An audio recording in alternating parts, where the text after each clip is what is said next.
అందరికీ నమస్కారం. Welcome to our YouTube channel అనగనగా ఓ కథ. మంచి కథలు వినడానికి మా ఛానల్ను తప్పకుండా సబ్స్క్రైబ్ చేయండి. అలాగే మీ ఫ్రెండ్స్ అండ్ ఫ్యామిలీకి షేర్ చేయండి. ఇప్పుడు మనం వినబోయే కథ శ్రీమతి కన్నెగంటి అనసూయ గారు రాసిన 200 అనే కథ. కథ ఏంటో విందామా?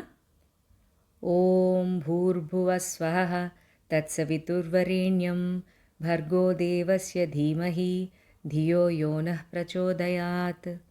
గాయత్రి మంత్రం జపించటం పూర్తయ్యాక తాళం తీసి షట్టర్స్ పైకి లేపాను. షాపు తెరిచిన 10 నిమిషాలకి ఇస్మాయిల్, నిదానంగా మరో 10 నిమిషాలకి రాజు వచ్చి దుమ్ము దులిపే పనిలో పడ్డారు. మొత్తం శుభ్రం అయ్యాక అగరబత్తి వెలిగించి అమ్మవారి పటం ముందున్న సబ్బుబిళ్ళకి గుచ్చి దండం పెట్టాను. కస్టమర్ల రాక మొదలైంది. ఏం బాబు, ఈరోజు అమ్మాయి రాలేదా? అడిగింది మా అమ్మ. లేదండి, సరిగ్గా బయలుదేరే ముందే చుట్టాలొచ్చారు, అందుకని ఆగిపోయింది అన్నాను కౌంటర్ మీద మా అమ్మగారు పెట్టిన సరుకుల రేట్లు చూస్తూ. ఎప్పుడు ఎవరో ఒకరు చుట్టాలంటూనే ఉంటారు, ఎలాగయ్యా వ్యాపారం జరిగేది? అంది 100 నోటిస్తూ.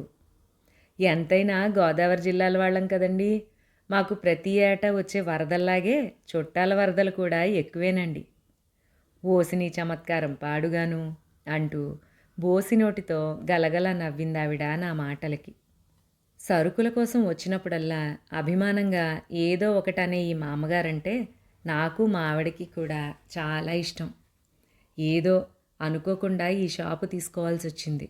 ఇటు కిరాణా కొట్టు కాదు, అలా అని పూర్తిగా సూపర్ మార్కెట్టు కాదు. పాపం రాజారాం గారు ఎంతో ఇష్టపడి పెట్టుకున్నారు ఆ షాపుని. ఎప్పుడు ప్రశాంతంగా కనిపించే మనిషి ఈ గుండె జబ్బు ఎలా వచ్చిందో. ఒక రకంగా షాప్ పెట్టగానే అటాక్ వచ్చిందని ఆయన అనుమానం. తనకు ఆ షాప్ అప్పగించే ముందు ఆ మాట చాలాసార్లు అన్నారు ఆయన. ఇదిగో సుబ్బారావు, ఎంతో ఇష్టపడి నానా అగచాట్లు పడి దీన్ని మొదలుపెట్టానయ్యా. అయితే ఫుడ్ ఇన్స్పెక్టర్లని వాళ్ళని వీళ్ళని పద్దాక ఈ గవర్నమెంట్ వాళ్ళు పైసల కోసం పీక్కు తింటుంటే ఆ టెన్షన్ తట్టుకోలేక ఈ జబ్బు వచ్చి పడింది. ఈ షాప్ అమ్మేస్తానని నీకే ముందెందుకు చెబుతున్నానో తెలుసా? షేర్ల ధరలు పడిపోయి ఇబ్బందుల్లో ఉన్నారని కాస్త సాయం చేసినట్టు ఉంటుంది, అటు నీ బాకీ తీర్చినట్టు ఉంటుంది. ఆలోచించుకో, నువ్వేమీ ఫికర్ కాకు. ఎంత చెడ్డ నెలకి 5-6 వేలకి తక్కువ కాకుండా మిగులుతుందయ్యా, ఏమంటావు? అన్న రాజారాం గారి మాటలకి మారు మాట్లాడకుండా సరే అన్నా కానీ మనసులో ఓ మూల భయంగానే ఉంది. నాకా బొత్తిగా ఈ ఫీల్డ్లో అనుభవం లేదు. మా ఆవిడకు ఒక వ్యాపకం కల్పించినట్టుగా ఉంటుందిలే అనుకున్నాను. ఆమెకి తెలుగు తప్ప మరో భాష రాదు. ఏదైతే అది అయ్యిందిలే, పైసా పెట్టుబడైతే తక్షణం అవసరం లేదు కదా అని ధైర్యం చేశాను. అనుకున్నట్టుగానే లాభం మాట ఎలా ఉన్నా ఇంట్లో పప్పుకి ఉప్పుకి లోటు లేకుండా నడుస్తోంది. ఆలోచిస్తూనే తృప్తిగా షాప్ అంతా కలియజూశాను. ఈరోజు ఏంటో ఉదయం నుంచి కాస్త కస్టమర్ల రాక ఎక్కువగానే ఉంది. బహుశా రేపు ఏదైనా పండగేమో, బాగా బిజీగా ఉంది. ఒక పక్క డబ్బులు తీసుకుని చిల్లరివ్వడం, మరో పక్క ఎవరేం కాజేస్తారోనని కాపలా కాయడం కాస్త కష్టంగానే ఉంది.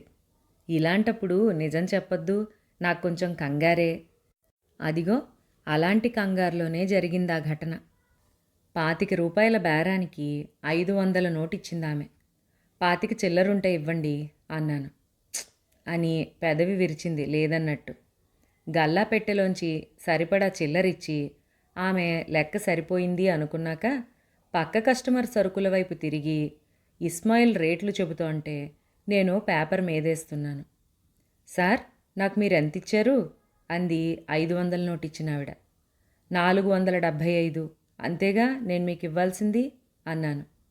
అఫ్కోర్స్, కానీ మీరు నాకు 100 రూపాయలు తక్కువ ఇచ్చారు అంటూ నేనిచ్చిన చిల్లర, తాను తీసుకున్న సరుకులు 2 కౌంటర్ మీద పెట్టింది. లెక్క చూస్తే నిజంగానే 100 తక్కువగా ఉంది. ఒక్కసారిగా స్థాణువయ్యాను. ఇలాంటి పొరపాటు ఇంతకుముందు ఎప్పుడూ జరగలేదు. ఇదే మొదటిసారి. అయినా నాకు బాగా గుర్తుంది 400 నోట్లు ఇచ్చినట్టు. నిమిషం క్రితం జరిగింది అప్పుడే ఎలా మర్చిపోతాం? అందుకే లాభం లేదని కాస్త స్వరం పెంచి, నేనైతే మొత్తం చిల్లర ఇచ్చానండి అన్నాను. నా మాట పూర్తి కాకుండానే పర్సు విసుగ్గా నా ముందుకు చాపి తెరిచింది. మీరే చూడండి అని. నాకెందుకో ఆ సిచ్యువేషన్ చాలా సిగ్గుగా అనిపించింది. ఈమె పక్కనే నుంచున్న వాళ్ళ చూపులైతే మరీ ఘోరంగా ఉన్నాయి. ఈ షాపుల వాళ్ళు ఇంతే అన్నట్టు. ఎంబారసింగ్గా అనిపించి, పోతే పోయిందిలే, 100 కదా అని ఇచ్చేశాను. కానీ రోజంతా నా మనసు మూలుగుతూనే ఉంది. ఎలా జరిగిందా పొరపాటని. ఆమెను చూస్తే అలగా మనిషిలాగా అనిపించటం లేదు. 100 కోసం అంత నాటకం ఆడుతుందా? ఏమో, ఆ భగవంతుడికే తెలియాలి. అయినా ఇదొక అనుభవం అనుకుని జాగ్రత్తగానే ఉంటున్నాను. గమనిస్తున్న కొద్దీ మా ఆవిడకొచ్చిన వ్యాపారం మెలకువలకి నాకే ఆశ్చర్యం వేసింది. తెలుగు తప్ప మరో భాష రాని మనిషి కస్టమర్లతో మాట్లాడేటప్పుడు మధ్య మధ్యలో ఇంగ్లీషే కాదు, హిందీ మాటలు కూడా వాడేస్తోంది. ఇక ఫుడ్ ఇన్స్పెక్టర్ల వంటి వాళ్ళు వస్తే ఎలా డీల్ చేయాలో కూడా నేర్పిస్తే నా పనిలోకి నేను పోవచ్చు అని నమ్మకం కుదిరాక స్టాక్ ఎక్స్చేంజ్లో పనుండి బొంబాయి బండి ఎక్కాను. ఒక్క రోజు కోసమని వెళ్ళిన వాణ్ణి 3 రోజులు ఉండాల్సి వచ్చేసరికి పట్టుకెళ్ళిన డబ్బులు సరిపోక నానా గడ్డి కరిచి పని పూర్తయ్యాక పడుతూ లేస్తూ ఇంటికి వచ్చేసరికి పడిసం పట్టిన దానిలా ముఖం పెట్టి ముక్కు చీదుతూ తల పట్టు కూర్చుంది మా ఆవిడ. సంగతేమిటని అడిగేసరికి బావురుమంది. సేమ్ ఇన్సిడెంటే, కాకపోతే నాకు 100 కేశారు, తింగర్దాన్లా కనిపించుంటుంది కాబట్టి తనకి 400కి వేశారు. నిజంగానే నువ్వు చిల్లరీయడం మర్చిపోయావేమో శ్యామల, ఓసారి గుర్తు తెచ్చుకో అన్నాను ఎందుకైనా మంచిదని. నా మీద కయ్యమని లేచింది. విన్నాళ్ళంతా ఇదే మాట. నేనేమైనా పిచ్చిదాన్నా?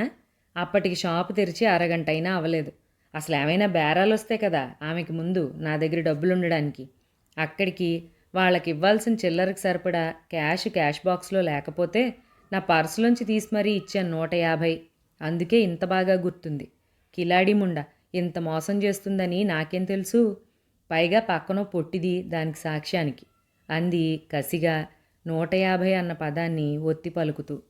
శ్యామల చెప్పిందాన్ని బట్టి ఇంతకు ముందామే అయ్యుంటుందని రూఢికొచ్చి, ఎంత జాగ్రత్తగా ఉన్నా ఒక్కోసారి ఇలాంటివి ఫేస్ చేయక తప్పదు. ముంబైలో నేనెన్ని కుక్కపాట్లు పడ్డానో. వెళ్ళగానే పనవ్వక, పట్టుకెళ్ళినవి చాలక, ఇలాంటి ఆటుపోట్లుంటేనే కదా వ్యాపారంలో రాటు తేలేది, అవునా అన్నాను. ఇంకెలా ఓదార్చాలో తెలియక, ఎన్ననుకుని ఏమీ లాభం లేక. అవుననుకోండి, ఏమీ లేదు, చూస్తూ ఉండగానే 400 మటుమాయం చేసిందే. పోనీ 1, 2 అయితే పోనీలే అనుకోవచ్చు. 4, ఏకంగా 400 అంది చెయ్యెత్తి 4 వేళ్ళు చూపిస్తూ. పోనీలే శ్యామల, ఈ నెలలో 400 లాభం తగ్గిందనుకుందాం అన్నాను తేలిగ్గా తీసిపారేస్తూ. లేదంటే ఈ ఆడాళ్ళు జీవితం అక్కడే ఆగిపోయినంత సీనిచ్చి మంచం పట్టినా పడతారు. పైకలా అన్నానే కానీ నిజానికి నేను ఆ విషయాన్ని చాలా సీరియస్గా తీసుకున్నాను. కంప్యూటర్ బిల్లింగ్ సిస్టమ్ పెట్టి లక్ష్మయ్యని అదనంగా పనిలో పెట్టుకున్నాక పుచ్చుల్లిపై కూడా పర్మిషన్ లేదే బయటికి వెళ్ళడం లేదు. మరోపక్క ఎక్కడికి వెళ్ళినా ఏ 2 లేడీస్ కలిసి తిరుగుతున్నా వాళ్లేనేమోనని అనుమానంగా చూడడం అలవాటైపోయింది. బహుశా నన్ను మోసం చేసిన మొట్టమొదటి వాళ్ళు కావడం వల్లేమో నా బ్రెయిన్లో బలంగా ముద్రపడిపోయారు వాళ్ళు. నాకు జరిగిందాన్ని బట్టి, మా ఆవిడ చెప్పిన దాన్ని బట్టి చూస్తే ఆ పక్కనున్న ఆమెకు కూడా భాగం ఉందేమో అని నా అనుమానం. ఇలాంటివి ఒక్కళ్ళు చెయ్యాలంటే చాలా ధైర్యం కావాలి. ఇంచుమించు షాపు బాధ్యత అంతా శ్యామలకు వదిలేసి సాఫ్ట్వేర్ కంపెనీల షేర్ల ప్రైవేట్ ప్లేస్మెంట్ మీద పడ్డాను. కరెంట్ ఉండగానే పనులు పూర్తి చెయ్యాలి అన్నట్టు. అదే పని మీద యాబిడ్స్ వెళ్తూ ఉంటే అదిగో అప్పుడే కనిపించారు వాళ్ళిద్దరూ.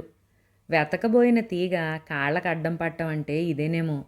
ఒక ఆమె ముందు నడుస్తూ ఉంటే 4 అడుగుల దూరంలో రెండో ఆమె. నా అనుమానం నిజమే అయ్యింది. వాళ్ళు తిన్నగా అక్కడున్న బేకరీలోకి దారి తీశారు. నన్ను చూడలేదు వాళ్ళు. ఏం జరుగుతుందో చూద్దామని సిగరెట్ వెలిగించి బయటే నిల్చున్నాను వాళ్ళకి కనిపించకుండా. షాప్ అంతా చాలా రష్గా ఉంది. ఒకరికొకరు పరిచయం లేనట్టే చెరో పక్కకి వెళ్ళిపోయి ఏవేవో చెప్పి 5 నిమిషాల్లో ప్యాక్ చేయించుకున్నారు. ముందుగా మొదట ఆమె కౌంటర్ దగ్గరికి వెళ్ళింది. ఈమె కౌంటర్ దగ్గరికి వెళ్ళిన తర్వాత 6 నిమిషాలకు కానీ ఆమె వంతు రాలేదు బిల్లు కట్టడానికి. ఎంత నోటిచ్చిందో నాకు కనపడలేదు కానీ వాటిని లెక్క చూసి చిల్లరిచ్చేలోపు క్యాజువల్గానే రెండో ఆమె తన ప్యాకెట్తో కౌంటర్ చేరి మొదట ఆమె పక్కన నిలబడింది, ఇంచుమించుగా ఆమెని రాసుకుంటూ. అప్పటికి జనం కాస్త పలచబడ్డారు. వీళ్ల వెనకాలైతే ఎవ్వరూ లేరు. షాప్లో పనివాళ్ళు ఎవరి పనిలో వాళ్ళు ఉన్నారు. నాకు కౌంటర్లో కూర్చున్నాయని చూస్తే చాలా జాలేసింది. ఎందుకంటే కాసేపట్లో అమాయకంగా మోసపోబోతున్నాడని. అతను చిల్లరిచ్చేలోపు నెమ్మదిగా తల తిప్పి వెనక్కి చూసింది మొదట ఆమె, వెనకాల ఎవరైనా ఉన్నారేమోనని. ఆమె ఆయన వైపు తిరిగేలోపుగా నేను నెమ్మదిగా ముందుకు కదిలాను. క్షణాల్లో జరిగిపోయింది. అప్పటికే అతనికి కనపడకుండా బ్యాగ్ తెరిచి మొదటామెని రాసుకుంటూ నిలబడిందేమో. మొదటామె 2 నోట్లను నలిపి అందులో వదిలేయడం, టక్కున బ్యాగ్ని రెండో ఆమె మూసేయడం అంతా రెప్పపాటులో జరిగిపోయింది. గబగబా బయటకెళ్ళి ఫోన్ చేసి వచ్చేసరికి గలాట మొదలైంది. షరా మామూలే, అతనంతా ఇచ్చానని, వీళ్ళు 200 తక్కువ ఇచ్చావని. కయ్యమని లేచాడు హిందీలో తిడుతూ. అంతకంటే గట్టిగా అరుస్తోంది ఆమె. నన్ను చూడగానే గాలి తీసిన బుడగలా అయిపోయింది. రెండో ఆమె వెంటనే తేరుకుని, బాబు నన్ను పంపిస్తావా లేదంటే వేరే షాపులో తీసుకోమంటావా అని కంగారు పెట్టడం మొదలుపెట్టింది షాప్ ఆయన్ని. అయ్యో, దీనంతటికీ కర్త మీరే కదా, మీరు వెళ్ళిపోతే ఎలాగా అన్నాను సర్కాస్టిక్గా. ఆమె గతుక్కుమంది. ఆహా, మీరు సాక్షి కదా అని నేననేది. చూడు సాబ్, పరేషాన్ చేస్తుండ్రు, పైసలిచ్చినా కానీ గిట్ల మాట్లాడుతుండ్రు అన్న షాప్ అతన్ని కళ్ళతోనే వారించాను మాట్లాడొద్దని. మౌనంగా నోట మాట రాక నిల్చునిపోయిన మొదటామె ఏదో జరగబోతోందని ఊహించేసి, సర్లే మీరే ఉంచుకోండి, 200లో మీకు ఒరిగేది లేదు, మాకు తరిగేది లేదు, అన్నిటికీ ఆ భగవంతుడే ఉన్నాడు అని వెనక్కి తిరగబోతూ ఉంటే అప్పుడొచ్చారు పోలీసులు. వాళ్ళని చూసి మొహాలు చూసుకుంటున్న ఇద్దరిలో చిన్నామెను ఉద్దేశించి కాస్త కఠినంగానే అన్నాను, బ్యాగులోంచి 200 బయటకు తీయమని. అరిచింది, బుకాయించింది, పరువు నష్టం కేసు వేస్తానంది. అవన్నీ తర్వాత, ముందు 200 బయటికి తీ అన్న పోలీస్ ఇన్స్పెక్టర్ మాటలకి బెదిరిపోయారు ఇద్దరు. అప్పటికే చుట్టుపక్కల వాళ్ళంతా వచ్చి చేరిపోయారు. లాభం లేదనుకున్నారు. తలొంచి నిలబడ్డ వాళ్ల వల్ల తానెన్నిసార్లు మోసపోయింది చెప్పేసరికి సువ్వరికి బచ్చి అంటూ బూతులంకించుకున్న షాప్ ఆయన లాఠీ సాయిగతో ఆగిపోయాడు. వీళ్ళని వదలకూడదు సార్, ఒక రకంగా వీళ్ల కోసం నేను వెతుకుతున్నాను సార్. హ్యాబిట్స్ వెళుతూ వీళ్ళని చూసి ఫాలో అయ్యాను, అనుకున్నట్టే అయ్యింది. చూడబోతే ఇదే వీళ్ళ వ్యాపారంలా ఉంది. ఇంకెప్పుడు ఇలా చెయ్యకుండా పర్మనెంట్ సొల్యూషన్ ఏదైనా ఉంటే చూడండి సార్ అన్నాను ఎస్ఐతో. నవ్వాడు వ్యంగ్యంగా. దీనికి పర్మనెంట్ సొల్యూషన్ ఏముంటుంది, 2 రోజులు లోపల పడేస్తాం, 3వ నాడు ఎవడో ఒకడు తయారవుతాడు వీళ్ళ కోసం. ఇదంతా పెద్ద ముఠా, వీళ్ళకి పెద్ద పెద్ద పరిచయాలుంటాయి. 4వ నాడు అంతా మామూలే. మా డిపార్ట్మెంట్ గురించి మీకు తెలియందేముంది అన్నాడు ఇద్దరికీ బేడీలు తగిలిస్తూ. అసలు నన్ను అడిగితే చైనాలోని మెథడ్ ఫాలో అయితే ఇలాంటాళ్ళు మచ్చుకి ఒక్కళ్ళు కూడా దొరకరు సార్. చేసిన తప్పును బట్టి కన్నో కాలో చెయ్యో వేలో ఏదో ఒకటి అక్కడికక్కడే తీసేస్తారట. చూసేవాళ్ళకి వెంటనే వీడు డెకాయిట్ అని తెలిసేలాగా. మరోసారి ఆ తప్పు చేస్తే మరేం కోల్పోవాల్సి వస్తుందోనని మళ్ళీ ఆ జోలికే పోరట. ఇలాంటి వాళ్ళకి అదే మందు అన్నాను కసిగా వాళ్ళిద్దరినీ చూస్తూ. ఎస్ఐ ఏదో అనేలోపే షాప్ ఆయన ముందుకొచ్చి, ముఖాన పచ్చబొట్టు పొడిపించండి దొంగని, మంచిగుంటది. ఈయనొచ్చిండు గనుకన కానీ నేను మంచిగిచ్చేటోణ్ణి, 200 యాడ్నించొస్తాయి సార్ పైసలు అంటూ ఉండగానే, మనం ఆ పని చేసినామంటే మహిళా సంఘాలకి పని చెప్పడమే కాదు, ఉమెన్ ప్రొటెక్షన్ సెల్ అని ఒకటి ఉంటుంది కదా సార్ వీళ్ళకి తోడుగా. కాకపోతే ఇలాంటి వాళ్ళని ఎలా ట్రీట్ చేయాలో మా దగ్గర ఒక ఫార్ములా ఉంది అంటూ వెళ్ళిపోయారు వాళ్ళిద్దరితో సహా జీపులో పోలీసులు. ఆ మర్నాడు ఉదయమే ఈటీవీలో 7 గంటలకు వార్తలు చూస్తూ ఉంటే వీళ్ళిద్దరినీ తెర మీద చూపిస్తూ ఏదో వివరిస్తున్న డిఐజీ మాటలు మా ఆవిడ కోసం నేను వేసిన రంకెలో కలిసిపోయాయి. పరిగెత్తుకొచ్చింది మా ఆవిడ, సిటీ ఎడిషన్ మొదటి పేజీతో సహా. ఇక్కడితో ఈ చక్కటి కథ సమాప్తం. మరొక మంచి కథలో మళ్ళీ కలుసుకుందాం. అంతవరకు సెలవు.